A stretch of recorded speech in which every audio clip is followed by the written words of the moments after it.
ہاں سے قلب کے شیخ صاحب کا آواز سنوائیں. بہت سے احباب نے گزارش کر کے یہ درخواست کی تھی کہ یہ سلفی کانفرنس ہے اور اس سلفی کانفرنس میں اگر شیخ معراج کچھ لکھ کر لائیں تو وہ ضرور سنائیں. تو میں گزارش کروں گا کہ وہ جو چند باتیں لکھ کر لائیں ہیں شیخ معراج وہ اشعار بھی ہمیں سنا دیں تاکہ اس سلسلے میں ایک تو آج کی نشست ہے اور کل انشاءاللہ تعالیٰ دوسری نشست میں بھی آپ سنیں گے.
السلام علیکم ورحمۃ اللہ وبرکاتہ. الحمد للہ نحمده ونستعینه ونستغفره ونؤمن به ونتوکل علیہ ونعوذ باللہ من شرور انفسنا ومن سیئات اعمالنا من يهده الله فلا مضل له ومن يضلل فلا هادي له واشهد ان لا اله الا الله واشهد ان محمدا عبده ورسوله. اما بعد فإن خير الحديث كتاب الله وخير الهدي هدي محمد صلى الله عليه وسلم وشر الأمور محدثاتها وكل محدثة بدعة وكل بدعة ضلالة وكل ضلالة في النار. يا أيها الذين آمنوا اتقوا الله حق تقاته ولا تموتن إلا وأنتم مسلمون. يا أيها الناس اتقوا ربكم الذي خلقكم من نفس واحدة وجعل منها وخلق منها زوجها وبث منهما رجالا كثيرا ونساء واتقوا الله الذي تساءلون به والأرحام إن الله كان عليكم رقيبا.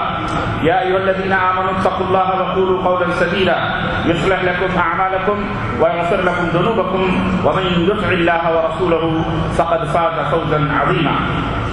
وقال تعالى في مقام آخر اتبعوا ما أنزل إليكم من ربكم ولا تتبعوا من دونه أولياء. وقال تعالى وما آتاكم الرسول فخذوه وما نهاكم عنه فانتهوا. اللهم صل على محمد وعلى آل محمد كما صليت على إبراهيم وعلى آل إبراهيم إنك حميد مجيد. اللهم بارك على محمد وعلى آل محمد كما باركت على إبراهيم وعلى آل إبراهيم إنك حميد مجيد. تمام قسم کی حمد و ثنا کبریائی اور بڑائی اس اللہ عز و جل کے لیے لائق و طیبہ ہے جس نے ہمیں اور آپ کو پیدا فرمایا اور بیش بہا درود و سلام اس ذات مبارکہ مطہرہ پر جن کا نام نام اس میں گرامی احمد مجتبیٰ محمد مصطفیٰ صلی اللہ علیہ وسلم. معزز علماء کرام، نوجوان دوستوں، بزرگوں اور بھائیوں اور قابل احترام اسلامی ماؤں اور بہنوں اور عزیز بچوں، آج کی تاریخ 6 جمادی الاول 1435 ہجری مطابق 29 مارچ سن 2012 عیسوی کے اس 2 روزہ عظیم الشان سلفی منہج سلف کانفرنس جدہ کے پہلے دن کے اس اجلاس میں جس موضوع پر میں آپ حضرات کی خدمت میں کچھ گزارشات لے کر کے حاضر ہوا ہوں، وہ موضوع ہے منہج سلف کی خصوصیات. منہج سلف کی خصوصیات. اللہ عز و جل سے دعا ہے کہ اللہ تبارک و تعالی ہمیں اس موضوع کی وضاحت کرنے کی توفیق عطا فرمائے اور اللہ عز و جل ہمیں اپنے سلف یعنی اپنے بزرگوں اور اپنے نبی، صحابہ، تابعین، تبع تابعین کے نقش قدم پر، محدثین کے اسوے پر، قدوے پر، نمونے پر اور ان کے چھوڑے ہوئے نقوش قدم پر چلنے کی ہم سب کو توفیق عطا فرمائے. آمین یا رب العالمین۔ دوستوں اور بھائیوں، بہت ممنون و مشکور ہوں میں حی سلامہ دعوت سینٹر کے احباب کا، جو وقتاً فوقتاً برادر بھائی عاقل کے توسط سے یہ پروگرام جدہ کے اندر کرواتے رہتے ہیں، اور ان کے شکریہ کے بعد بھائی عاقل کا بھی میں اور ان کے اخوان اور اعوان جو متعاونین ہیں، جو ہرگز یہ نہیں چاہتے کہ ان کا نام بھی لیا جائے یا ان کی شہرت ہو، یا وہ للہ فی اللہ اخلاص کے ساتھ بس پشت وہ اپنے خدمات انجام دیتے ہیں، خفیہ طریقے سے اللہ تعالیٰ انہیں اس کا اجر عطا فرمائے، اور اللہ عز و جل انہیں مزید ہمت اور قوت عطا فرمائے، آمین یا رب العالمین۔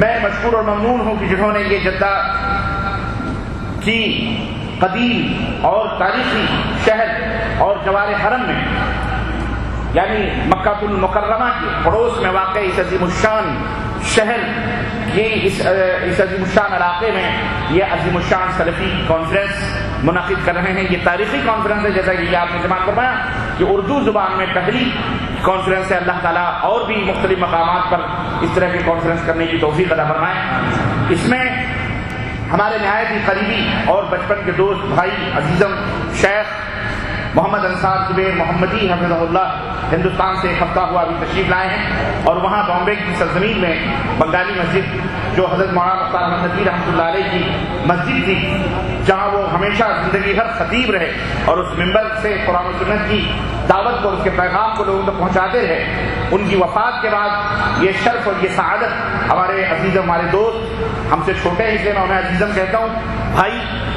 شیخ انصار زبیر محمدی حفظ اللہ کو اللہ تعالیٰ نے یہ شرف بخشی کہ وہ اس منبر کے یہ پاسبان بنے۔ اللہ تعالیٰ انہیں اس منبر کا حق ادا کرنے کی توفیق عطا فرمائے۔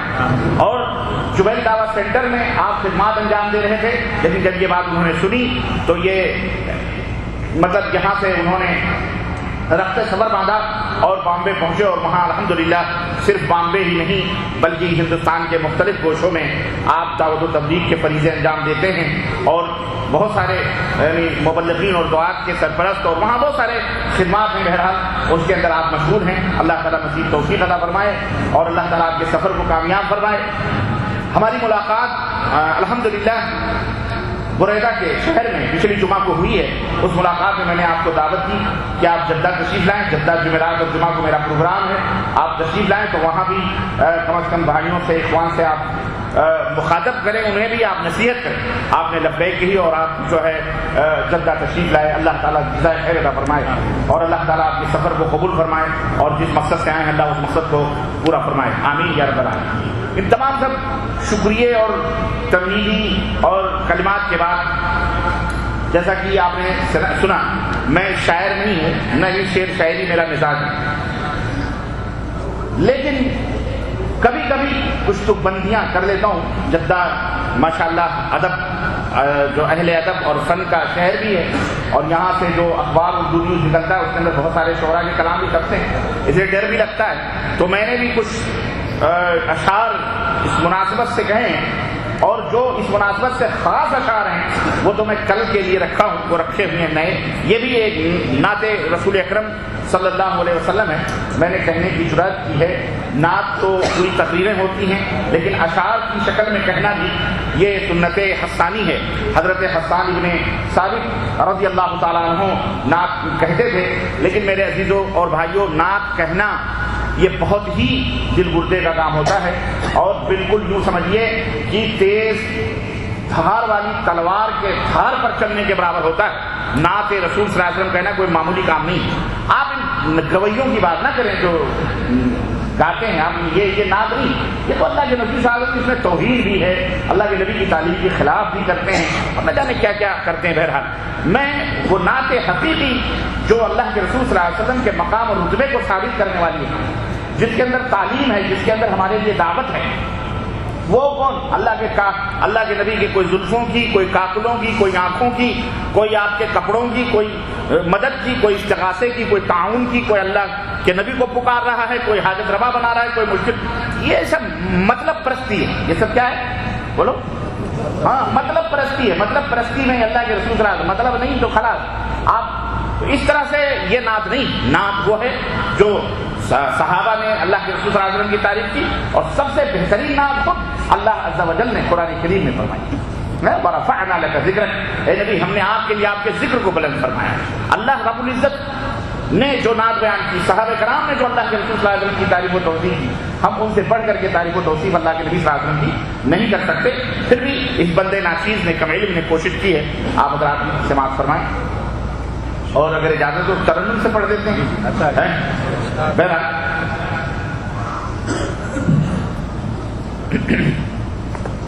اور تقریر کا یہ بھی ایک حصہ سمجھیں، کیونکہ یہ بھی تقریر ہی ہے، سمجھیے اس طرح سے، اس میں جو باتیں شیخ صاحب اجازت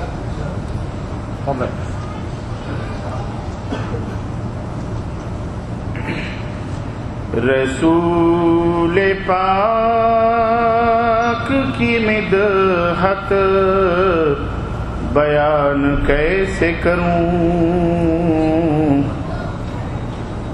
رسول پاک کی مدحت بیان کیسے کروں، رسول پاک کی مدحت بیان کیسے کروں، ملی ہے ان سے جو نعمت بیان کیسے کروں، ملی ہے ان سے جو نعمت بیان کیسے کروں، رسول پاک کی مدحت بیان کیسے کروں، لبوں پہ نام کا حصول برکت ہے، لبوں پہ نام کا حصول برکت ہے پیروی کی جو لذت بیان کیسے کروں، ہے پیروی جو لذت بیان کیسے کروں، رسول پاک کی مدحت بیان کیسے کروں۔ شعر سماعت فرمائیں۔ وہ خوش نصیب جو ان کے مطیع ہوتے ہیں، مطیع یعنی فرما بردار، فرمابرداری کرنے والے، وہ خوش نصیب جو ان کے مطیع ہوتے ہیں، ملے گی ان کو ہی جنت بیان کیسے کروں، ملے گی ان کو ہی جنت بیان کیسے کروں، رسول پاک کی مدحت بیان کیسے کروں، کریں گے پیروی جو بھی رسول اکرم کی، کریں گے پیروی جو بھی رسول اکرم کی، انہیں ملے گی شفاعت بیان کیسے کروں، انہیں کا مطلب سبحان اللہ تو کہہ لیا تو حوصلہ افزائی، انہیں ملے گی شفاعت بیان کیسے کروں، رسول پاک کی مدحت بیان کیسے کروں۔ شعر سماعت فرمائیں۔ اللہ کے رسول صلی اللہ علیہ وسلم کی اس حدیث سے میں نے یہ لیا ہے کہ جعل الذلۃ والصغار علی من خالف امری، میرے امر کی اور حکم کی مخالفت کرنے والوں پر ذلت و رسوائیاں تھوپ دی جاتی ہیں۔ یہ اللہ کے نبی کی حدیث میں نے اسی کو شعر میں ڈھالا ہے۔ ذلیل و خوار ہے طاعت سے ان کے دور ہے، ہے جو ذلیل و خوار ہے طاعت سے ان کی دور ہے جو نصیب اس کو ہے ذلت بیان کیسے کروں نصیب اس کو ہے ذلت بیان کیسے کروں اور شعر ایک حسرت مدینہ جاؤں نہ آؤں وہیں پہ رہ جاؤں مدینہ جاؤں نہ آؤں وہیں پہ رہ جاؤں وہاں پہ رہنے کی برکت بیان کیسے کروں پر مدینہ تو خیر لهم لو كانوا يعلمون اللہ کے رسول صلی اللہ علیہ وسلم نے فرمایا کہ اگر لوگ جانتے تو مدینہ میں آ کے رہتے کتنی برکت مدینہ جاؤں نہ وہیں پہ رہ جاؤں وہاں پہ رہنے کی برکت بیان کیسے کروں اور شعر سماعت فرمائیں فقط قرآن و سنن پر عمل کرو ورنہ یہ منہج سلف فقط قرآن و سنن پر عمل کرو ورنہ ہے بدعتی پہ جو لعنت بیان کیسے کروں ہے بدعتی پہ جو لعنت بیان کیسے کروں اور کچھ لوگ یہ کہتے ہیں ہاں لا الہ الا اللہ محمد رسول اللہ ہم بھی پڑھتے ہیں لیکن عمل میں نہیں کرتے ان کے لیے سماعت فرمائیں ہے بدعتی پہ جو لعنت بیان کیسے کروں وہ قول و فعل کی جس میں مطابقت ہی نہ ہو وہ قول و فعل کی جس میں مطابقت ہی نہ ہو ہے یہ نفاق کی صورت بیان کیسے کروں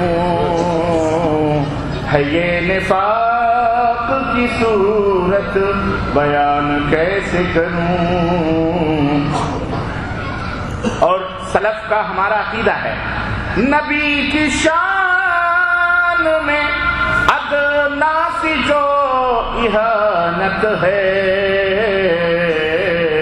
توحید نبی کی شان میں ادنا سی جو اہانت ہے اس کی کتنی مذمت بیان کیسے کروں ہے اس کی کتنی مذمت بیان کیسے کروں جو دور ہو گئے طاعت سے ان کی رسوا ہیں جو دور ہو گئے طاعت سے ان کی رسوا ہیں وہی ہیں صاحب بدعت بیان کیسے کروں وہی ہیں صاحب بدعت بیان کیسے کروں اور نبی کریم صلی اللہ علیہ وسلم کی شان بنایا کیمیا خاک عرب کے دروں کو بنایا کیمیا خاک عرب کے دروں کو عجب تھی آپ کی حکمت بیان کیسے کروں عجب تھی آپ کی حکمت بیان کیسے کروں، جو خون کے پیاسے تھے قاتل تھے سخت دشمن تھے، جو خون کے پیاسے تھے قاتل تھے سخت دشمن تھے، ملی انہیں بھی ہدایت بیان کیسے کروں، ملی انہیں بھی ہدایت بیان کیسے کروں۔ اور آپ کا منصب کیا ہے اتباع نبی، اتباع رہے ماں بھی، من یطیع الرسول فقد اطاع اللہ، جس نے رسول کی ہدایت کی اس نے در حقیقت اللہ کی ہے۔ اتباع نبی، اتباع رہے ماں بھی، ہے بس انہی کی یہ عظمت بیان کیسے کروں، ہے بس انہی کی یہ عظمت بیان کیسے کروں۔ اور یہ شعر سماج بڑا خاص طور سے حکیم الامہ نبی ہیں، امام اعظم بھی، حکیم الامہ نبی ہیں، امام اعظم بھی، انہیں پہ اتری شریعت بیان کیسے کروں، انہیں پہ اتری شریعت بیان کیسے کروں۔ اور اس شعر میں امامت کبریٰ کا اشارہ کہ انہیں پہ اتری شریعت بیان کیسے کروں۔ تمام انبیاء تھے مقتدی شب اسراء، تمام انبیاء تھے مقتدی شب اسراء،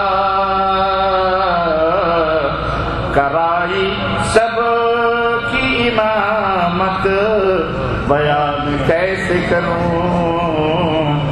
جو سارے نبیوں کا امام وہ ہمارا امام نہ بنے، یہ افسوس کی بات ہے، امتی اسے اپنا امام نہ مانے، حیرت کی بات ہے۔ کرائی سب کی امامت بیان کیسے کروں۔ اور آخری شعر ہے کہ زبان میں قوت گویائی نہ قلم میں حیات، زبان میں قوت گویائی نہ قلم میں حیات، معراج ان کی میں رفعت بیان کیسے کروں، معراج ان کی میں رفعت بیان کیسے کروں، رسول پاک کی مدحت بیان کیسے کروں، اور ملی ہے ان سے جو نعمت بیان کیسے کروں۔ حضرات، مجھے جو بیان کرنا تھا وہ میں نے اپنے شعری پیمانے میں نے اسے آپ حضرات کے دل میں رکھا، لیکن آئیے منہج سلف کی خصوصیات کیا ہیں، سلفی منہج کی شناخت اور پہچان کہاں سے ہوتی ہے، کچھ اصول اور قاعدے ہیں، سلفی منہج کے کچھ ضابطے، سلفی کس کو کہتے ہیں، اس کا معنی کیا ہے، اس کا تعارف کیا ہے، اس کی تاریخ کیا ہے۔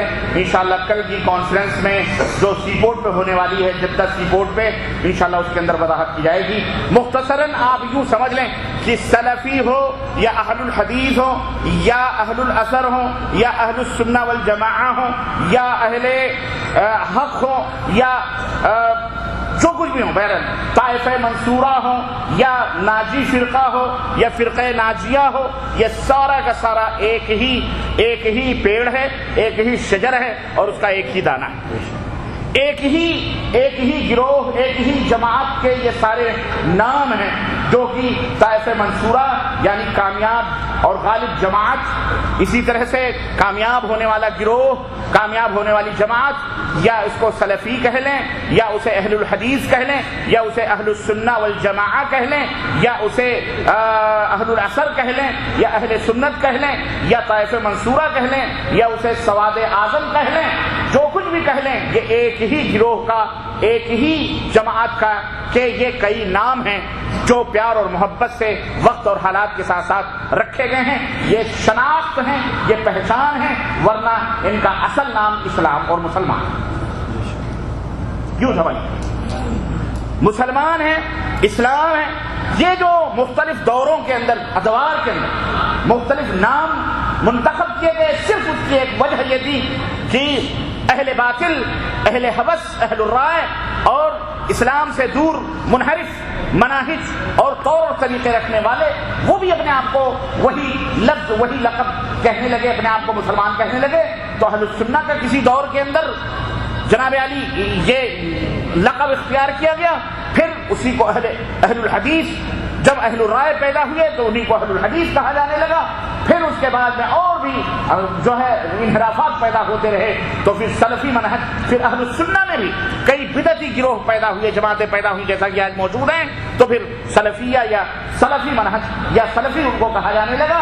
اسی طرح سے ہر دور کے اندر، لیکن چیز ایک ہی ہے، مختلف دور میں اپنی شکل ایک ہی ہے، صورت ایک ہے، منہج ایک ہے، چاہے رسول اللہ صلی اللہ علیہ وسلم کے زمانے سے لے کر کے آج بھی یہ جتنے بھی اہل الحدیث یا اہل السنہ والجماعہ یا اہل الاثر یا سلفی منہج سے منسلک جتنے بھی علماء ہیں، اہل علم ہیں، محدثین ہیں، عوام ہیں، طلبہ ہیں، اگر آپ ان کے مزاج کو، ان کے منہج کو دیکھیں گے تو میرے عزیزوں کوئی سرے منہ بھی تفاوت یا فرق نظر نہیں آئے گا، سب کا ایک ہی طریقہ ہے اور سب کا ایک ہی منہج ہے، اور وہ واحد ایک ہی قول ہے کہ قال اللہ وقال الرسول۔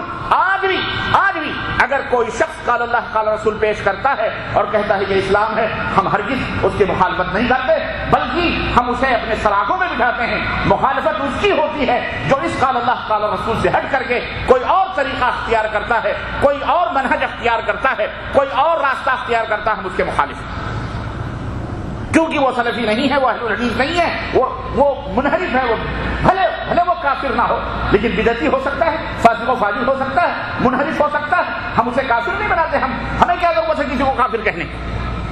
لیکن ہمارے منہج جو نبی کریم صلی اللہ علیہ وسلم کا منہج ہے، جو صحابہ کا منہج ہے، جو صحابہ کرام تابعین کا منہج ہے، جو محدثین کا طور طریقہ ہے، وہی سلفی منہج ہے۔ آئیے اس منہج کی کچھ خصوصیات میں آپ حضرات کی خدمت میں رکھتا ہوں۔ اللہ رب العزت سے دعا ہے کہ اللہ ہمیں ان خصوصیات کو اپنانے کی توفیق عطا فرمائے، اور اللہ تعالی ہم سب کو سلفی، اہل السنہ والجماعہ و اہل الحدیث میں سے بنائے، اور خالص طور پر اسلام اور مسلمانوں کی تبلیغ اور اسلام کی تبلیغ کرنے اور مسلمانوں کے درمیان حق اور باطل کو بیان کرنے کی اللہ رب العزت ہم سب کو توفیق عطا فرمائے، آمین یا رب العالمین۔ اگر ہم یہ دعویٰ کرتے ہیں کہ ہم منہج سلف پر ہیں اور ہم اہل الحدیث ہیں یا اہل الاثر ہیں یا سلفی ہیں یا ہم دعوت سلفی سے جڑے ہوئے ہیں، اور اگر ہم یہ چاہتے ہیں کہ ہم جنت میں داخل ہوں اور دوزخ سے دوری اختیار کریں، تو میرے عزیزوں اپنے اندر ہمیں وہ خصوصیات، وہ صفات، وہ امتیازی اوصاف داخل کرنا پڑیں گے، اپنانا پڑیں گے، جو سلفی منہج کی خصوصیات ہیں، جو سلفی گروہ کی خصوصیات ہیں، جو اہل الحدیث جماعت کی خصوصیات ہیں، اور جن کے متعلق قرآن و سنت کے اندر خصوصیات اور وہ صفات وارد ہیں، جن کی نشانیاں قرآن و سنت کے اندر موجود ہیں، خواہ وہ عام مسلمان ہو یا خاص طبقہ کوئی ہو یا کوئی خاص گروہ، جو کوئی بھی جنت میں داخل ہونا چاہتا ہے اسے اور اپنے آپ کو وہ سلفی کہلوانا چاہ رہا ہے یا سلفی ہے، تو اس کے لیے ضروری ہے کہ وہ خصوصیات کا حامل ہو، تب وہ جنت میں جائے گا، ورنہ وہ جنت میں ہرگز داخل نہیں ہو سکتا۔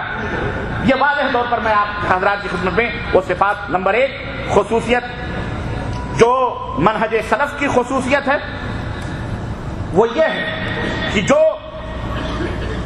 اپنی حیات میں نبی کریم صلی اللہ علیہ وسلم کی زندگی کے منہج اور طریقے کو لازم پکڑے، اللہ کے رسول صلی اللہ علیہ وسلم کی زندگی کو، ان کے منہج کو، ان کے طریقے کو لازم پکڑے۔ اسی طرح آپ صلی اللہ علیہ وسلم کے جو صحابہ ہیں ان کے طور اور طریقے کو مضبوطی کے ساتھ پکڑے۔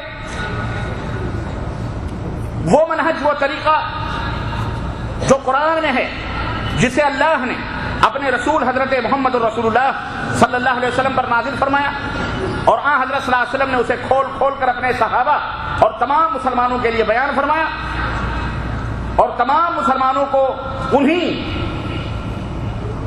بیانات کو، اسی قرآن کو اور نبی کریم صلی اللہ علیہ وسلم کے انہی تشریحات اور تفسیرات کو لازم پکڑنے کا حکم دیا گیا۔ اس کو لازم پکڑنا، اس سے چمٹنا، یہ پہلی خصوصیت ہے سلفی منہج۔ سلفی منہج کی سب سے پہلی خصوصیت کیا ہے؟ کہ رب کے قرآن کو، جو اللہ کے نبی صلی اللہ علیہ وسلم کے اوپر نازل ہوا اور جس کی تشریح اور جس کے معنی اور مفہوم کو نبی کریم صلی اللہ علیہ وسلم نے بیان کیا، آپ صلی اللہ علیہ وسلم کی زندگی کو دیکھنا، آپ کے طور اور طریقے اور منہج کو دیکھنا، اور صحابہ کرام نے جس قرآن کو، جس حدیث کو سمجھا، آپ صلی اللہ علیہ وسلم کے صحابہ کے منہج اور طریقے کو دیکھنا اور اس کے مطابق اپنی زندگی کو بنانا، یہ سب سے پہلی خصوصیت منہج سلف کی ہے۔ یہ سلف کا طریقہ رہا ہے، اور یہی سلف کا طریقہ رہا ہے، اور یہی اہل السنہ و اہل الحدیث کا طریقہ رہا ہے۔ اگر ہم جنت میں جانا چاہتے ہیں تو ہمیں ان دونوں کو لازم پکڑنا پڑے گا، ایک رب کا قرآن اور ایک دوسرے محمد الرسول اللہ صلی اللہ علیہ وسلم۔ دلیل اس کی اللہ تبارک و تعالیٰ نے فرمایا قرآن کریم کے اندر اللہ کے رسول صلی اللہ علیہ وسلم کے تعلق سے کہ ان تطیعوہ تہتدوا، اگر میرے نبی کی اطاعت کرو گے تو ہدایت پاؤ۔ ہدایت پوشیدہ ہے، مجمل ہے پیغمبر اسلام حضرت محمد الرسول اللہ صلی اللہ علیہ وسلم کی سنت۔ اسی طرح اللہ تبارک و تعالیٰ نے اپنے نبی کے صحابہ کی شان میں فرمایا کہ فَإِنْ آمَنُوا بِمِثْلِ مَا آمَنْتُمْ بِهِ فَقَدِ اهْتَدَوْا، اگر کائنات کے لوگ اس طرح ایمان لائے جس طرح میرے نبی کے صحابہ ایمان لائے تو وہ ہدایت یافتہ ہے۔ تو گویا نبی کا منہج، صحابہ کا منہج اللہ رب العزت نے بیان فرمایا، اور اللہ کے رسول صلی اللہ علیہ وسلم نے فرمایا علیکم بسنتی وسنت الخلفاء الراشدین المہدیین، اے میری امت کے لوگوں تمہارے اوپر میری سنت اور میرے خلفاء راشدین جو ہدایت یافتہ ہیں ان کی سنت کو مضبوطی کے ساتھ لازم پکڑنا ضروری ہے۔ وَإِيَّاكُمْ وَمُحْدَثَاتِ الْأُمُورِ، اور خبردار نئی چیزوں سے، دین کے اندر نئی چیزوں کے ایجاد کرنے سے بچے رہنا۔ اسی طرح اللہ کے رسول صلی اللہ علیہ وسلم نے فرمایا کہ ترکت فیکم شیئین لن تضلوا بعدہما کتاب اللہ و سنتی، اے میری امت کے لوگوں میں تمہارے درمیان دو چیزیں چھوڑ کے جا رہا ہوں، جب تک ان دونوں چیزوں کو مضبوطی سے پکڑے رہو گے ہرگز گمراہ نہیں ہو سکتے۔ اور وہ دونوں چیزیں کیا ہیں؟ کتاب اللہ و سنتی، ایک اللہ کی کتاب اور دوسرے میری سنت۔ یہ منہج ہے ہمارا۔ یہ کیا منہج کہتے ہیں؟ وے کو، راستے کو، طریقے کو، مارگ کو، مارگ درشن کو، راستے کو، اس کو کیا کہا جاتا ہے؟ منہج۔ عربی میں کیا کہا جاتا ہے اس کو؟ ہاں، اور اردو میں اس کو کہتے ہیں راستہ، طریقہ، منہج۔ وہی یعنی اللہ کے نبی کا طریقہ، صحابہ کا طریقہ، تابعین کا طریقہ، کتاب اللہ اور سنت رسول اللہ صلی اللہ علیہ وسلم۔ اسی طرح سے اللہ کے رسول صلی اللہ علیہ وسلم نے یہ بھی فرما دیا کہ میری امت، اور یہ بات یاد رکھو، یہ ہونا ناگزیر ہے، اور اللہ کے رسول صلی اللہ علیہ وسلم نے اس کی وضاحت آج سے کئی سو برس پہلے فرما دی تھی، بیان کر دی تھی، اور وہ منہج واضح طور پر قیامت تک آنے والے مسلمانوں اور اپنی امت کے سامنے بیان کر دیا نبی کریم صلی اللہ علیہ وسلم نے، اور ڈرایا تھا اور فرمایا تھا کہ یہودی 71 فرقوں میں بٹے، نصارہ 72 فرقوں میں بٹے، ستفترق امتی علی 73 فرقہ، میری امت 73 فرقوں میں بٹے گی، کلھا فی النار الا واحدہ، میری امت 73 فرقوں میں بٹے گی، سارے کے سارے جہنم میں جائیں گے سوائے ایک۔ قالوا وما هي یا رسول اللہ، وہ کامیاب ہونے والا گروہ، وہ ناجی فرقہ، وہ ناجی جماعت کون سی ہے؟ قال ما انا علیہ واصحابی، آپ صلی اللہ علیہ وسلم نے فرمایا کہ میں جس پر ہوں اور میرے صحابہ جس راستے کے اوپر گامزن ہیں، جو لوگ قیامت تک اس راستے پر گامزن رہیں گے وہی لوگ جنت میں جائیں گے، باقی سب کے سب کہاں جائیں گے؟ 72 فرقے جہنم میں جائیں گے، ایک گروہ جنت میں جائیں گے۔ یہ منہج ہے، یہ خصوصیت ہے۔ اس حدیث پاک کے پیش نظر ہم سب کو کو اس بات کی تلقین کرتے ہیں اور دعوت دیتے ہیں کہ اے لوگوں آؤ اسی منہج پر، اسی ترازو پر، اسی محور پر، اسی ڈھرے پر اپنے ایمان کو، اپنے عقیدے کو، اپنے عمل کو، اپنے اخلاق کو، اپنی کتابوں کو، اپنے افکار کو، اپنے نظریات کو، اپنے معتقدات کو، اپنے خیالات کو، اپنی تمام سب چیزوں کو جسے تم دین سمجھتے ہو، جسے تم اسلام سمجھتے ہو، اسی آئینے میں لا کر کے پیش کرو، اسی ترازو کے اوپر رکھو، قرآن کے اس ترازو کے اوپر، نبی کے فرمان کے ترازو کے اوپر، جو اللہ کے نبی نے چھوڑ کے ہم کو دیا ہے، چھوڑ کے گئے ہیں، اس کے اوپر دیکھو، جو اس کے اندر موجود ہے اسی کو اپنا لو، جو اس کے اندر موجود نہیں ہے اسے چھوڑ دو، برات کا اظہار کر دو۔ یہی اصلی دین ہے، یہی حقیقی اسلام ہے۔ بتاؤ یہ بات غلط ہے کہ صحیح؟ یہ دعوت غلط ہے کہ صحیح ہے؟ آج بھی ہم پوری دنیا کے سامنے یہ چیلنج کرتے ہیں، جگہ جگہ، شہر شہر، بستی بستی، ملک ملک، اور کیسوں کے ذریعے اپنی خود جا کر کے دنیا کے سامنے، مولوی ہو کہ عالم ہو، کسی تنظیم کا سربراہ ہو یا کوئی بھی ہو، کسی جماعت یا کسی سنسدھا کا آدمی ہو، ہم اس کے سامنے دل کھول کر کے رکھتے ہیں، آؤ ہمیں بتاؤ اگر ہم کوئی کام ایسا کرتے ہیں جو نبی کے صحابہ نے نہیں کیا، جو نبی نے نہیں کیا، جو قرآن میں موجود نہیں ہے، جو حدیث میں موجود نہیں ہے، رب ذوالجلال کی قسم ہے سورج صبح کا بعد میں نکلے گا، توبہ پہلے کرنے کے لیے ہم تیار ہیں۔ یہ ہے ہمارا منہج۔ بتاؤ غلط ہے یا صحیح ہے؟ میرے عزیزوں، ہم کون سا جرم کر رہے ہیں؟ ہم کون سے آپ کو گمراہیت کی طرف دعوت دے رہے ہیں؟ اس کے باوجود بھی باطل فرقوں کی جو ہمیشہ سے یہ قاعدے اور اصول رہے ہیں، یہ خیرت کا نام شروع رکھ دیا، شروع کا خیرت جو چاہے آپ کا حسن کرشمہ ساز کر کرے، ہمیشہ اہل حق کو نئے نئے القاب اور نئے نئے ناموں سے یاد کرتے ہیں۔ یہ باطل مذہب ہیں، یہ غیر مذہب ہیں، یہ لا مذہب ہیں، یہ ڈالروں کے اوپر بکنے والے غلام ہیں، یہ پٹرول کے اوپر اپنے ایمانوں کو بدلتے ہیں۔ استغفر اللہ، اللہ تعالیٰ ایسے لوگوں کو ہدایت عطا فرمائے، یا اللہ ان کے زبانوں کے اندر کیڑے نہ ڈالے۔ یہ الزام لگاتے، الزام جواب نہیں دیتے، جواب دینے کے بجائے الزام تراشیاں کرتے ہیں۔ یہ گستاخ رسول ہیں، یہ رسول کی گستاخی کرتے، یہ ائمہ کی گستاخی کرتے، یہ بزرگوں کی۔ آؤ ہم تمہیں بتاتے ہیں ہمارا منہج کیا ہے، ہماری خصوصیت کیا ہے، منہج سلف کی امتیازی خصوصیات کیا ہیں، اوصاف کیا ہیں۔ ہم نے لوگوں کو کسی بستی کسی شہر کی طرف نہیں بلایا، ہم نے بلایا تو ایک ہی، یا تو مکے کی طرف بلایا یا مدینے کی طرف بلایا۔ ہماری لسٹ میں، ہماری فہرست میں تیسرا کوئی شہر ہے ہی نہیں۔ اور تم نہ جانے کہاں امت کو دوڑاتے رہے، نہ جانے کن کن وادیوں میں بھٹکاتے رہے۔ کبھی کوفہ اور بصرہ کی وادیاں تھی تو کبھی جناب علی، نہ جانے کہاں کہاں منہ مارتے رہے، کربلا اور بغداد اور کوفہ اور بصرہ اور عریلی اور بریلی اور دیوبند، نہ جانے کہاں امت کو بھٹکاتے رہے۔ اللہ اکبر، اللہ آپ کو ہدایت عطا فرمائے۔ تو یہ پہلی خصوصیت ہے ہماری۔ دوسری خصوصیت، مختصر وقت ہے، سوال و جواب بھی ہے، میرے پاس 15-20 منٹ اور ہیں، بس میں جلدی 8-10 خصوصیات آپ کی خدمت میں رکھوں گا۔ نمبر 1۔ نمبر 2، دوسری خصوصیت کیا ہے؟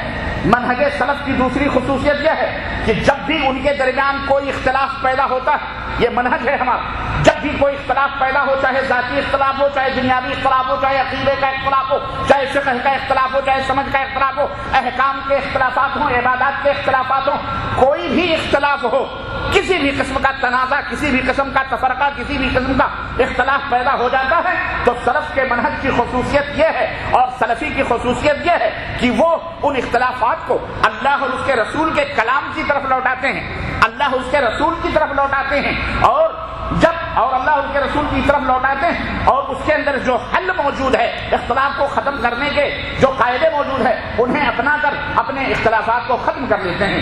وہ کسی مولوی کے چوکھٹ پہ نہیں جاتے، کسی امام کے دروازوں میں دستک نہیں دیتے، وہ امت کو مذہبوں میں نہیں بانٹتے، نہیں، تو بھی صحیح ہے، تو بھی صحیح ہے، تیرا مذہب فلانا ہے، تیرا مذہب فلانا ہے، تو سور کھا لے تیرے لیے حلال ہے، میرے لیے حرام ہے، تو حلالہ کر لے تیرے لیے حلال ہے، میرے لیے، اس لیے کہ تو فلانے مذہب کا ماننے والا ہے، تو فلانے مذہب کا۔ بولو نعوذ باللہ، ہم ایسا نہیں کرتے کہ امت کو اماموں کی چوکھٹوں پہ نعوذ باللہ بھیجتے ہیں، جبکہ اماموں نے کوئی چوکھٹ نہ بنائی ہے، بنی نہ ہی ان کا کوئی دروازہ ہے، نہ ہی ان کا کوئی مذہب ہے۔ ہم جانتے ہیں، عوام نہیں جانتی، عوام کو ہم بتلاتے ہیں کہ نبی کی امت کے لوگوں، ہمارے ائمہ بری ہیں، چاہے امام ابو حنیفہ ہو، چاہے امام شافعی ہو، امام مالک، امام حنبل، یہ سب ائمہ سلف ہیں، یہ بری ہیں، انہوں نے کوئی مذہب نہیں بنایا، انہوں نے کوئی منہج نہیں بنایا، انہوں نے کوئی طریقہ طریقہ نہیں بنایا، ان کا وہی طریقہ تھا جو پیغمبر اسلام حضرت محمد رسول اللہ صلی اللہ علیہ وسلم کا طریقہ تھا۔ انہوں نے کہا لا تقلدونی، میری تقلید مت کرو، میرے پیچھے مت آؤ، چلنا ہے تو مدینے والے کے پیچھے چلو۔ لیکن ظالموں نے اس اجماع کو توڑ کر اپنا اجماع جھوٹا قائم کر کے کہا نہیں، امت 4 حصوں میں بانٹ دو اور بندر بانٹ کر کے ڈیوائڈ اینڈ رولز کرو، حکومت ان کے جیبوں کو خالی کرواؤ۔ نہیں سمجھ میں آئی؟ اور جب آدمی اپنے مرکز سے ہٹتا ہے، جب عورت اپنے شوہر کے چوکھٹ کو چھوڑ دیتی ہے تو کن کن چوکھٹوں پہ منہ مارتی ہے یہ آپ کو پتا ہے۔ یہ جو بٹے یہ کہاں کہاں بٹے آپ کو پتا ہے۔ آپ کو پتا ہے اپنے ملکوں میں دیکھ لو، ایک امام کو نبی کو چھوڑا تو کہاں ایک امام میں دیکھ لو، ایک امام میں بھی کئی 12 امام بنا دیا لوگوں۔ سلوک میں ہمارے فلانے امام ہیں، عقیدے میں ہمارے فلانے امام ہیں، فقہ میں ہمارے فلانے امام ہیں، نظریات میں ہمارے فلانے امام ہیں، ہے کہ نہیں ہے؟ بولو اعوذ باللہ استغفر اللہ، یہ حشر ہوتا ہے۔ لیکن جو دامن مصطفیٰ سے چمٹے رہتے ہیں، جو پیغمبر اسلام کے شکل کو دیکھ کر، روئے مبارک کو دیکھ کر کوئی چہرہ کسی طرف نظر نہیں اٹھانے دیکھتے، اللہ اکبر، الحمدللہ وہ ہر جگہ ہر میدان میں کامیاب و کامراں ہیں۔ جو اپنے اختلافی معاملات کو قال اللہ قال رسول کی طرف پھیرتے ہیں، کیوں؟ اللہ رب العزت نے ارشاد فرمایا یا ایھا الذین آمنوا یا ایھا الذین آمنوا اطیعوا اللہ واطیعوا الرسول واولی الامر منکم فإن تنازعتم فی شیء فردوہ الی اللہ والرسول۔ اگر تمہارے درمیان کوئی جھگڑا ہو جائے مومنوں، کوئی اختلاف پیدا ہو جائے تو کہاں لوٹاؤ؟ فردوہ الی اللہ، اللہ اور اس کے رسول کی طرف لوٹاؤ۔ اللہ نے یہ نہیں کہا کسی امام کی دروازے پہ لے جاؤ، کسی امتی کے دروازے پہ لے جاؤ، کہاں لے جاؤ؟ اللہ اور اس کے۔ ہاں میرے بھائیو ایک بات یاد رکھو، اللہ رسول کبھی غلط ہو سکتے؟ ہرگز۔ دنیا غلط ہو سکتی ہے، حواس سے خمسہ ظاہرہ اللہ نے ہم کو دیے ہیں، سوچنے سمجھنے کے اور معلومات حاصل کرنے کے 5 حواس ہمارے پاس موجود ہیں۔ آنکھوں سے دیکھتے ہیں، نمبر 1، کانوں سے سنتے ہیں، قوت سامعہ ہے، آنکھوں سے دیکھتے ہیں، قوت باصرہ ہے، زبان سے بولتے، زبان سے چکھتے ہیں، قوت لامسہ ہے، چکھ کر کے بھی معلوم کرتا ہے آدمی کھٹا ہے یا میٹھا ہے۔ ذائقہ، قوت ذائقہ چکھ کر کے، قوت لامسہ چھو کر کے معلوم کرتا ہے آدمی یہ ٹھنڈا ہے یا گرم ہے۔ اس سے بھی علم حاصل ہوتا ہے، کان سے بھی علم حاصل ہوتا ہے، آنکھ سے بھی علم حاصل ہوتا ہے کہ نہیں؟ 5 حواس ہیں، یہ 5 غلطی کر سکتے ہیں، کر سکتے کہ نہیں کر سکتے؟ یہ ہمارا ایمان اور عقیدہ ہے، اس سے غلطی ہو سکتی ہے، لیکن اگر غلطی نہیں ہو سکتی تو صرف آسمان والے رب کی اور مدینے والے تاجدار حضرت محمد الرسول اللہ، وہی کبھی غلطی نہیں کرتی، وہی میں کبھی غلطی کا امکان نہیں ہوتا۔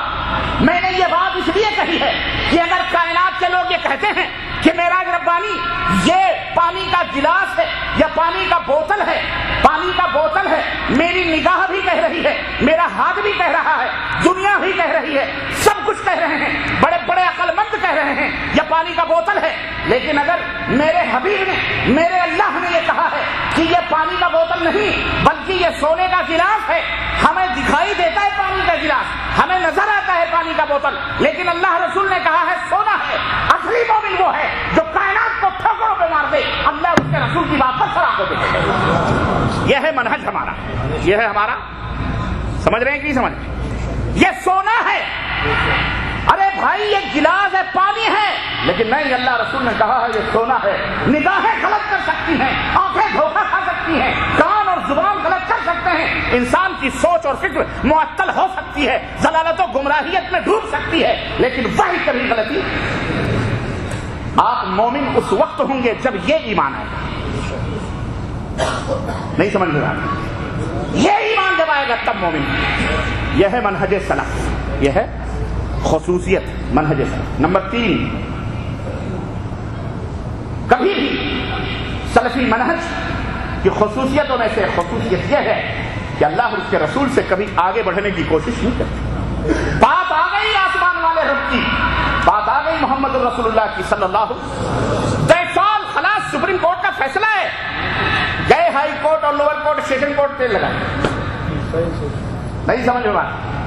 ہائی سپریم کورٹ کا فیصلہ، سپریم کورٹ کے فیصلے کے بعد کوئی فیصلہ، ہم نے کوشش کی سیشن کورٹ سے میرا پاسپورٹ دے دو، میرے چھوٹے چھوٹے بال بچے ہیں، سعودی عرب میں رہتے ہیں، نہیں ضمانت ہے، نہیں دے رہے، بامبے کے اندر تم کو رہنا۔ میں نے ایک مثال آپ کو دی ہے، تجربات سیکھتا ہے آدمی، جیل میں جا کے بھی تجربات ملتے، جناب عالی ٹھوکریں کھاتا ہے انسان، سرخرو ہوتا ہے انسان، ٹھوکریں کھانے کے بعد رنگ لاتی ہے ہینا پتھر پہ گھس جانے کے بعد۔ محبوب کے ہاتھوں پہ سرخیاں اسی وقت ظاہر ہوتی ہیں جب ہینا کی پتیاں سر اور بٹے کے بیچ میں رگڑ کر اپنے وجود کو ختم کر دیتی ہیں، تب محبوب کی ہتھیلیاں سرخ ہوتی ہیں۔ نہیں سمجھ بات، یہ تجربہ تو ملتا ہے۔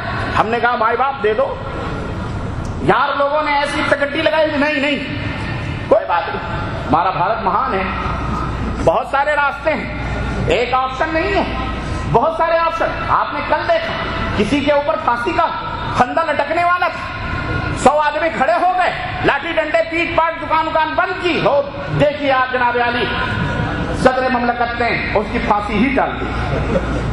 ہم سلام کرتے ہیں اپنی عدالت کو، بہت اچھی چیز ہے، لوگوں کو ریلیف ملنا چاہیے، آرام ملنا چاہیے، ہماری عدالت ریلیف دیتی ہے، بہت اچھی بات۔ چنانچہ بھائی بامبے کے اندر اس سے لگا تم بامبے چھوڑ کر کے تھانہ نہیں جا سکتے، بامبے چھوڑ کر کے بھیونڈی نہیں جا سکتے، بامبے کے ارد و گرد اس کے چھوڑ کر کے تم کہیں نہیں جا سکتے، جہاں آگ جل رہی ہے اسی کے اندر ہم کو رکھا، میرے سر کی سوٹ جناب عالی سپاری بھی لگائی گئی، گنڈے بھی وہاں موجود ہیں، مار پیٹ بھی، سب کچھ ہو سکتا ہے، جان کو خطرہ ہے، لیکن بامبے کی ہائی کورٹ نے میرے اوپر یہ پابندی لگائی۔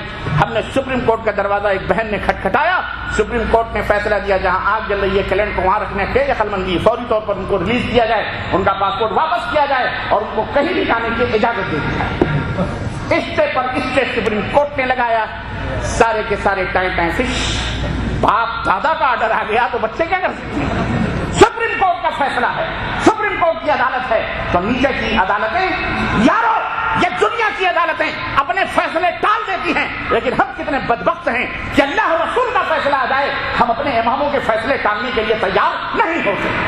ہم کتنے بدبخت ہیں، ہم سے اچھے تو یہ دنیا کی عدالتیں جو اپنے بڑوں کا احترام کرتی ہیں، بڑوں کی عزت کرتی ہے کہ نہیں کرتی؟ اگر سپریم کورٹ کا آرڈر آ گیا تو نیچے والے سارے سرنڈر ہو گئے، خلاص ہو گئے، سپریم کورٹ کا آرڈر، احترام، عزت۔ ارے سیکھنا ہے تو دنیا ہی سے سیکھ لو، اللہ کے نبی اللہ نے کچھ سکھلایا ہے، لیکن تمہیں اللہ سے بھی سیکھنے کی توفیق نہیں ہو رہی۔ یا ایھا الذین آمنوا لا تقدموا بین یدی اللہ ورسولہ، اے ایمان والو اللہ اور اس کے رسول سے آگے بڑھنے کی کوشش نہ کرو۔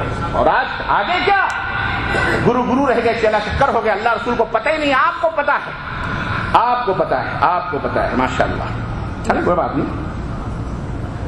تو یہ سلف کا منہج ہے، کیا کہ کبھی وہ اللہ اور اس کے رسول سے آگے بڑھنے کی کوشش نہیں کرتے، اللہ رسول کا فیصلہ آ گیا بات ختم ہو جاتی ہے۔ عبداللہ بن عباس رضی اللہ تعالیٰ عنہ فرماتے ہیں کہ ایسے لوگ، میرا خیال ہے ان لوگوں کے بارے میں کہ وہ ہلاک ہو جائیں گے، یا ایسے لوگوں کے اوپر کہیں آسمان سے پتھروں کی بارش نہ ہو۔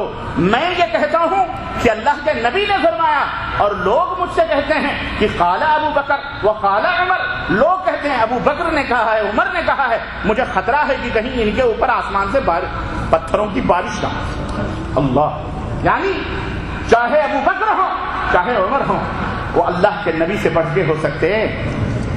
اللہ، اور خود انہوں نے اپنی زندگی میں ثابت کیا۔ نبی نماز پڑھانے کے لیے بے قرار پردہ اٹھا کے دیکھ رہے ہیں، بیماری کا عالم ہے، آپ چل نہیں پا رہے، حضرت ابوبکر کو حکم ہوتا ہے نماز پڑھاؤ، نماز پڑھانے کے لیے کھڑے ہیں، نبی صلی اللہ علیہ وسلم کو تھوڑا افاقہ ہوا، دو صحابی کے گردنوں پر کندھوں پر ٹیک لگا کر پیر گھسٹتا ہوا مصلی کی طرف آئے۔ جب مصلی کی طرف آئے حضرت ابوبکر نے دیکھا کہ نبی آ رہے ہیں، مصلی سے پیچھے ہٹنے لگے تاکہ مصلی نبی پر نبی کھڑے ہو جائیں۔ اللہ کے نبی نے اشارہ کیا، وہیں کھڑے رہے۔ اللہ جب نماز ختم ہو گئی، کہنے کی بات جو ہے سمجھنے کی وہ یہ ہے کہ جب نماز ختم ہوئی تو نبی کائنات نے پوچھا، ابو بکر جب میں آ رہا تھا تو تم کو میں نے امام بنایا تھا، تم کو میں نے امام بنایا تھا، تم مجھے دیکھ کر کے پیچھے کیوں ہٹنے لگے؟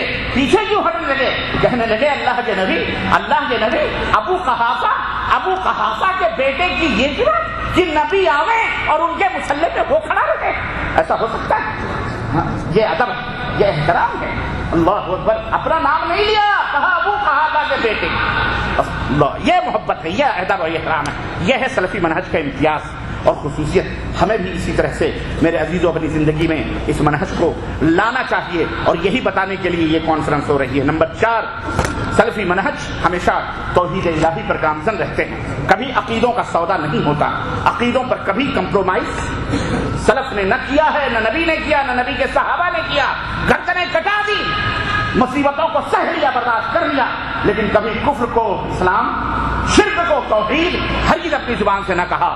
جو کہتے رہے وہ کہتے رہے، توحید کے اوپر وہ گامزن رہے، اللہ کی ذات، اللہ کی صفات اور اللہ کے اسماء میں، اللہ کی عبادات میں کسی کو بھی شریک نہ کیا، یہاں تک کہ وہ تمام دروازے جو شرک کی طرف آ رہے تھے ان چور دروازوں سے بھی وہ بچتے رہے، اور اپنے ماننے والوں کو وہ لوگ بچاتے رہے اور بتاتے رہے، اور ہر قسم کی چاہے عبادت، چاہے ذبح ہو، چاہے نظر ہو، چاہے وہ توکل اللہ ہو، چاہے دعا ہو، چاہے استغاثہ ہو، چاہے استعانہ ہو، چاہے مشکل کشائی ہو، حاجت روائی ہو، مختار کل ہو، عالم الغیب ہو، جتنے بھی صفات یہ سارے کے سارے جو اللہ کے لیے ہیں انہوں نے اللہ کے لیے خاص کیے۔ اللہ کے علاوہ کسی کی طرف ان صفات کو یا ان عبادات کو کبھی بھی انہوں نے کسی اور کے اندر تسلیم ہرگز نہیں کیا، ہرگز نہیں کیا، چاہے کوئی بڑا ہو چاہے کوئی چھوٹا ہو۔ اللہ کی توحید کے اوپر گامزن رہے، اور توحید کے جتنے بھی اقسام ہیں ان کے اوپر وہ اٹل رہے، اور دنیا کے سامنے اس کو بیان کرتے رہے، اس میں کبھی انہوں نے کمپرومائز نہیں کیا۔ یہ اہل توحید، یہی پہچان، یہی خصوصیت جو ہے سلفی منہج کی ہے۔ اور 5ویں خصوصیت سلفی منہج کی یہ ہے کہ اللہ کے کلام اور اس کے رسول معصوم جن سے کبھی گناہ نہیں ہو سکتے، ان کے کلام کو وہ مضبوطی سے پکڑتے ہیں، اور جو اپنی طرف سے کوئی بات نہیں کرتے، اور ان کے علاوہ چاہے کوئی بھی انسان ہو، کسی بھی مقام اور رتبے کا اور کتنی بھی بلندی پر کیوں نہ ہو، وہ غلطی کرتا ہے اور کر سکتا ہے نا، غلطی کرتا ہے اور کر سکتا ہے، ان کے کلام کو کبھی اتنی مضبوطی کے ساتھ نہیں پکڑتے، کیوں؟ وہ غلطی بھی کرتا ہے اور کر سکتا ہے۔ اللہ کے نبی نے فرمایا کل بنی آدم خطاء وخیر الخطائین التوابون، آدم کے ہر بیٹے غلطی کر سکتے ہیں، لیکن سب سے بہترین غلطی کرنے والا وہ ہے جو اللہ سے توبہ کرے۔ تو اللہ کے رسول صلی اللہ علیہ وسلم کی بات کو مضبوطی سے لیتے ہیں، اور کسی کی بات کو مضبوطی سے نہیں لیتے، الا یہ کہ اس کی بات قرآن و سنت کے موافق، اگر قرآن و سنت کے مطابق ہے سر آنکھوں پہ، قرآن و سنت کے مطابق نہیں ہے اس کی بات اس کے حوالے کر دیتے ہیں۔ یہ سلفی منہج کی امتیازی خصوصیت ہے۔ اور نمبر 6 ایک خصوصیت یہ بھی ہے کہ اللہ کے رسول صلی اللہ علیہ وسلم نے اس منہج اور اس گروہ کے بارے میں جو ارشاد فرمایا، الحمدللہ وہ گروہ آج بھی موجود ہے اور قیامت تک موجود رہے گا۔ اللہ کے نبی صلی اللہ علیہ وسلم نے فرمایا کہ لا تزال طائفۃ من امتی ظاہرین علی الحق، میری امت کا ایک گروہ حق کے اوپر غالب رہے گا، انہیں ان کے مخالفین نقصان پہنچائیں گے لیکن کوئی نقصان نہیں پہنچا سکتے یہاں تک کہ قیامت آ جائے گی۔ مخالفتیں ہوں گی، گالی گلوج ہوں گے، لوگ جھگڑے پھٹے کریں گے، لیکن ان کا بال بھی بیکار، وہ اب نہیں برباد کریں گے۔ تو الحمدللہ یہ ابن ماجہ کی روایت حضرت ثوبان رضی اللہ تعالیٰ عنہ سے یہ مروی ہے۔ تو یہ گروہ سلفی گروہ اہل الحدیث کا، اہل السنہ کا گروہ ہے جو الحمدللہ قیامت تک قائم و دائم رہے گا۔ سلفی منہج کی ایک اور خصوصیت یہ ہے کہ یہ ائمہ کا، مجتہدین کا، اللہ کے اولیاء کا احترام کرتے ہیں۔ ائمہ مجتہدین کا کیا کرتے ہیں؟ احترام کرتے، ان کو کبھی گالی گلوچ نہیں بکتے، اور نہ ہی ان سے وہ تعصب اختیار کرتے ہیں۔ ان سے وہ تعصب بھی یہ نہیں کہ ہم ایک امام کو مانتے ہیں تو دوسرے امام کو جاہل کہتے ہیں، ہم دوسرے امام کو مانتے ہیں، ہم امام شافعی کو مانتے ہیں تو امام ابو حنیفہ کو گالی دیں، ہم امام ابو حنیفہ کو مانتے ہیں تو امام شافعی کو گالی دیں، استغفر اللہ۔ یہ کبھی بھی ایسا سلف جو ہے وہ اس کی اجازت ہرگز ہم سارے ائمہ کا احترام کرتے ہیں۔ یہ نہیں کہ انہی مقلدوں نے اپنی کتابوں کے اندر نور الانوار ایک فقہ حنفی کی، اصول فقہ کی بڑی مارکیٹ والا کتاب طلبہ پڑھتے ہیں، جانتے ہیں، آپ اس کے اندر دیکھیں امام شافعی تعصب دیکھیں، اپنے امام کی محبت میں اتنا غلو کیا گیا، استغفر اللہ، کہ اگر ان سے پوچھا گیا کہ اگر حضرت عیسیٰ آئیں گے اخیر میں تو کس کے فقہ کے اوپر فیصلے کریں گے، تو کہاں وہ حنفی ہوں گے، نعوذ باللہ۔ اور یہاں نہیں بلکہ کہنے لگے کہ اللہ کے نبی نے بیان کیا ہے کہ سیکون فی آخر الزمان سراج هذه الامہ اسمہ ابو حنیفہ، میری امت میں اس امت کا ایک چراغ ہوگا جس کا نام ابو حنیفہ ہو۔ یہاں تک غلو کر لیا. ہاں اور گالی دینے پہ آئے تو امام شافعی رحمۃ اللہ علیہ کو کیا کہا کہ اللہ کے رسول صلی اللہ علیہ وسلم نے فرمایا ہے حدیث میں کہ سیکون فی امتی اضر من الابلیس، سیکون فی امتی محمد بن ادریس وہو اضر من ابلیس. میری امت میں ایک شخص ہوگا جس کا نام محمد بن ادریس ہوگا، وہ میری امت میں ابلیس سے بھی زیادہ خطرناک ہوگا. اور جانتے ہو محمد بن ادریس کس کا نام ہے؟ یہ امام شافعی رحمۃ اللہ علیہ. اللہ امام شافعی امام. تو اس طرح تعصب ہم یہ آپس میں ایک دوسرے کو گالیاں دے کر کے اپنی گند ہمارے اوپر لگاتے ہیں. ظالم اللہ نے ہدایت دیا تو خود مرتے، خود کٹتے، خود ایک دوسرے کو جہنمی بناتے. حنابلہ نے اپنی کتابوں میں ایک حنبلی مذہب کا بہت بڑا متعصب ہے، وہ کہتا ہے کہ جو حنبلیوں کے علاوہ کسی میں ولی پیدا ہی نہیں ہوتا. لا یکون ولیا الا ان یکون حنبلیا. حنبلی ہی میں ولی ہو سکتا ہے اور کہیں ولی بولو کسی میں. جیسے آج ہمارے ملکوں میں کہتے ہیں نا کہ یہ سلفی اہل حدیث جس میں کوئی ولی ہی نہیں، سارے اولیاء ہمارے اندر. ہم نے کہا جو اولیاؤں کے سرداج ہے وہ بھی تمہارے نہیں، جن کے نام کے تم دیگیں ٹھنکاتے ہو، مرغے ذبح کرتے ہو، کھاتے ہو، گیارہویں مناتے ہو، وہ بھی حنفی. بولو افسوس تو یہ ہے کہ وہ بھی حنفی نہیں، وہ بھی کیا ہے؟ حنبلی ہے. اسی لیے شاید کسی حنبلی نے یہ بات کہی کہ پورے دنیا کے حنفی کہتے ہیں کہ سارے اولیاءوں کے سروں کے اوپر غوث پاک کا قدم ہے، جو ان کے قدم کو نہ مانے ان کے کندھوں پہ سور ناچ کرے. ہاں اور باقاعدہ واقعہ وقت نہیں میں نے آپ کو بتاتا. ایک بزرگ نے انکار کر دیا تو ان کے کندھوں پہ سور بیٹھ گئے. شیخ عبد القادر جیلانی کے ولایت کا جو انکار ہے، تو وہ بھی ولی نہیں، وہ بھی حنبلی.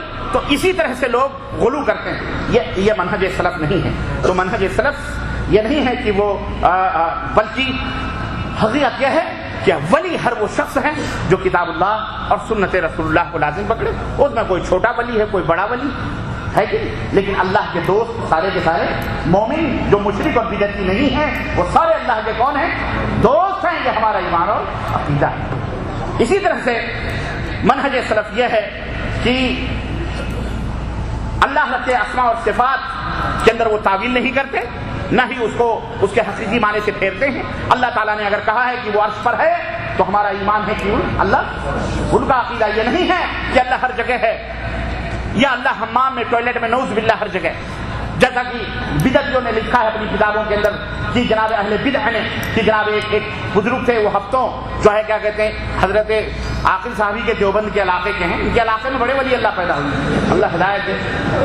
اور ایسی سے جھوٹ انہوں نے کہا کہ جناب وہ ہفتوں پیشاب پیخانہ کرنے نہیں جاتے تھے کیونکہ انہیں حمام میں انوار الہی نظر آتے. سوچو عاقل صاحب سمجھیے ذرا یہ حال ہے. تو اب عرض کرنے کا فتنوں کی سرزمین میں تو آپ ہی اٹھ کے آئے ہو، اللہ تعالیٰ آپ کو ہدایت دیا ہے کہ نہیں. تو مطلب یہ ہے کہ اس طرح سے غلو کرتے ہیں. یہ ہمارا منہج سلف نہیں ہے، بلکہ منہج سلف یہ الرحمن علی العرش استویٰ.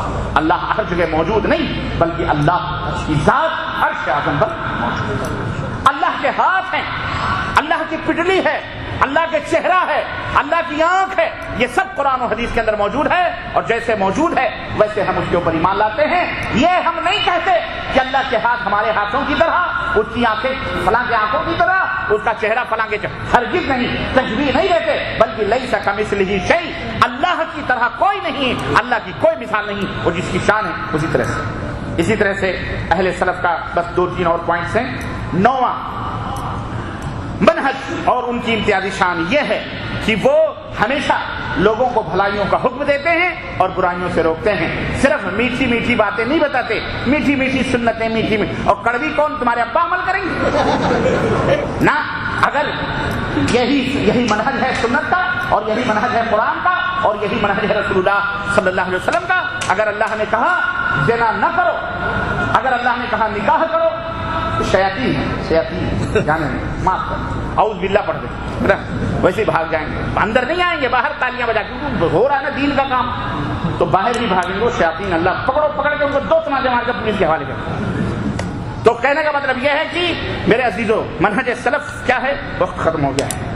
تو یہ منکر سے روکتے ہیں اور معروف کا حکم دیتے ہیں. نمبر 10 منہج سلف یہ ہے کہ مسلمانوں کو دعوت دیتے ہیں کہ وہ صحابہ اور نبی کی سنتوں کو مضبوطی کے ساتھ لازم پکڑیں تاکہ اللہ کی مدد ان کے اوپر نازل ہو. جب تک اللہ اس کے رسول اور صحابہ کی سنت کو لازم نہیں پکڑیں گے تب تک اللہ کی مدد انہیں مل سکتی نہیں مل سکتی. اسی طرح سے 11واں منہج خصوصیت یہ ہے کہ وہ تمام دنیا کے بناوٹی اپنی منمانی جو قوانین ہیں ان کو رد کرتے ہیں، انکار کرتے ہیں، اور جو اللہ نے آسمان سے نظام اتارا ہے، قانون اتارا ہے، وہ اپنے لیے وہ سب سے بہتر اور افضل نظام اور قانون سمجھتے ہیں. اسی طرح سے 12ویں خصوصیت اس منہج کی یہ ہے کہ وہ جہاد فی سبیل اللہ کی بھی دعوت دیتے ہیں، اور وہ جہاد چاہے مال کے ذریعے ہو، چاہے قلم کے ذریعے ہو، چاہے زبان کے ذریعے ہو، اور یہاں تک کہ اگر جان بھی دینے کی بات آوے تو جان سے بھی اللہ کے کلمے کو بلند کرنے کے لیے جہاد کیا جائے. یہ خصوصیت اور یہ منہج ہے. لیکن سب سے بڑا جہاد نفس سے جہاد ہے نا، جو اپنے آپ نے نفس کو مارنا ہے. جیسا کہ اللہ کے رسول صلی اللہ علیہ وسلم جب ایک غزوے سے لوٹنے لگے تو کیا کہنے لگے؟ رجعنا من الغزوة الأصغر إلى الغزوة الكبرى. ہم بڑے چھوٹے جہاد سے پلٹ کر اب بڑے جہاد کی طرف پلٹ رہے ہیں. مطلب نفس کا جو جہاد ہے، نفس سب سے پہلے اس کو توڑو اور اس کو مارو اور اس کے اوپر کنٹرول کرو، اس کے اوپر اپنی حکمرانی کرو. جو لوگ اپنے نفسوں پر حکمرانی کر لیتے ہیں تب وہ دنیا کے اندر حکمران بنتے ہیں. جو اپنے نفس کو کنٹرول نہ کر سکے اور حکومت نہ کر سکے وہ کائنات پہ کیا حکومت کر سکتا ہے؟ تو یہ کچھ خصوصیات تھیں جو میں نے آپ حضرات کی خدمت میں منہج سلف کے تعلق سے مستند میں رکھی ہیں. تفصیلات انشاءاللہ کل اور بیان کی جائیں گی. اللہ عز و جل سے دعا ہے کہ اللہ تعالی ہمیں ان خصوصیات کو اپنانے اور ان کے مطابق عمل کرنے کی توفیق عطا فرمائے، اور ہم سب کو قرآن و سنت پہ عمل کرنے کی توفیق عطا فرمائے. آمین یا رب العالمین. وصلی اللہ علی نبینا محمد وعلی آلہ وصحبہ اجمعین. السلام علیکم ورحمۃ اللہ وبرکاتہ. جزاکم اللہ خیر. حضرات، منہج سلفی یا سلف صالحین کا جو منہج ہے اس عنوان پر یہ ایک تاریخی موقع ہے جس میں آپ تمام نے شرکت کی ہے. اللہ رب العالمین آپ کی اس شرکت کو شرف قبولیت عطا فرمائے. سلفی کانفرنس جدہ میں آپ کے لیے اس منہج کو بیان کرنے کے لیے بر صغیر کے جید علماء کرام یہاں پر تشریف لا چکے ہیں. کل انشاءاللہ تعالی آپ شیخ معراج ربانی اور یہاں شیخ عبدالجبار سلفی بھی تشریف فرما ہے. ہماری خواہش تھی کہ وقت اگر اجازت دیتا تو ہم ان سے بھی سنتے، لیکن کل انشاءاللہ تعالی شیخ بھی تشریف لائیں گے. اسی طرح سے عبدالغفار مدنی، شیخ یاسر جابری، اور پاکستان سے جو بہت ہی عالم اسلام کے بہت بڑے مناظر ہیں مولانا عمر صدیق صاحب، وہ تشریف لا چکے ہیں. اسی طرح سے شہر پنجاب مولانا منصور بھی تشریف لا چکے ہیں آپ سے سلفی منہج کا تعارف کرانے کے لیے. یہ ایک تاریخی موقع ہے جس میں آپ نے شرکت فرمائی ہے. اور کل بھی انشاءاللہ تعالی عصر کی نماز آپ کو جی سی ٹی کمپاؤنڈ میں کوشش کریں کہ وہاں پڑھیں تاکہ عصر کے فوراً بعد علماء کرام کے اپنی نصیحتوں سے، اپنے تاثرات سے نوازنے شروع کریں گے. اور یہ کل کا پروگرام انشاءاللہ تعالی عشاء تک جاری رہے گا. عشاء کے بعد بھی ایک تقریر ہوگی اور اس کے بعد پھر کھانے کا بھی انتظام آپ لوگوں کے لیے کیا گیا ہے. یہ سب ایک آپ تمام ایک تاریخ رقم کر رہے ہیں، اور ہم یہ چاہتے ہیں، ہمارا یہ پیغام ہے عالم اسلام کے لیے کہ اس منہج کو، اس پر متعدد کانفرنس، سمپوزیم اور سیمینارز کیے جائیں تاکہ یہ جو گمراہ لوگ ہیں اور جو اس سے لوگ ناراض ہیں یا پریشان ہیں وہ اس کی حقیقت کو جان سکیں اور اسے سمجھ کر اسے اپنا سکیں. جزاکم اللہ خیر. سبحانک اللہم و بحمدک، اشہد ان لا الہ الا انت، استغفرک و اتوب الیک. کل جی سی ٹی کمپاؤنڈ میں عصر کی نماز کے بعد آپ 3:30 بجے وہاں پہنچ جائیں. یہ G C T compound sugar mill کے سامنے جدہ سی پورٹ پر واقع ہے.